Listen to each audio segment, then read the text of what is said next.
पुरी बालुखंड ओडिशा आदर्श विद्यालय प्रथम वार्षिक उत्सव पालित हो विद्यालय अध्यक्ष उमेश कुमार दलबेहरा अध्यक्षतार अनुष्ठित होता उत्सव पुरी अतिरिक्त जिला शिक्षा अधिकारी ममता मिश्र मुख्य अतिथि भाव जोगदे अन्यतम अतिथि भाव डॉक्टर दुर्गा माधवानंद प्रमोद कुमार कर सुभाष चंद्र साहू जोगदे छात्र छात्री मानू श्रृंखलित जीवन मार्गदर्शन कराइथिले।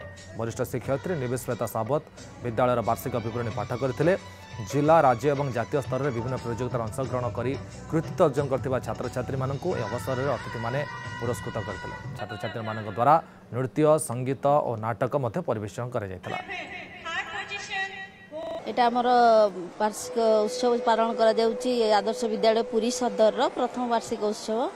ये विद्यालय मानकर गोटे स्वातंत्र्य होची पिला माने केवल शिक्षा क्षेत्र रे उत्तीर्ण माने भल करि न थांती ता सहित अणशैक्षिक क्षेत्र में विभिन्न गीत नाच समस्त क्षेत्र में पारदर्शिता देखी था।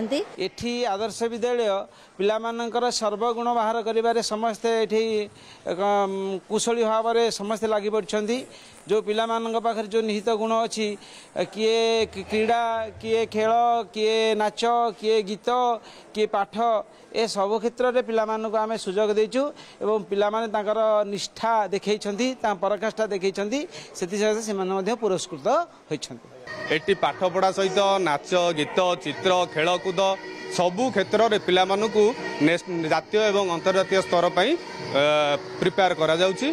तेणु एटी निश्चित भाव में जो छात्रटी छात्री पढ़ो से बहुत भल छात्र आदर्श छात्र होइकी बाहरी। आदर्श विद्यालय रे तांकर करिकुलम जहाँ अच्छी सबु प्रकार पिलांकर अंतर्नैतिक शक्ति की उज्जीवित करने सुजोग ये मिलूची। आम विद्यालय रे पाठपढ़ा सहित अन्य कार्यकलाप जपरी संगीत नृत्य चित्रकला इत्यादि शिक्षा प्रदान कर निजक धन्य मन करुँ।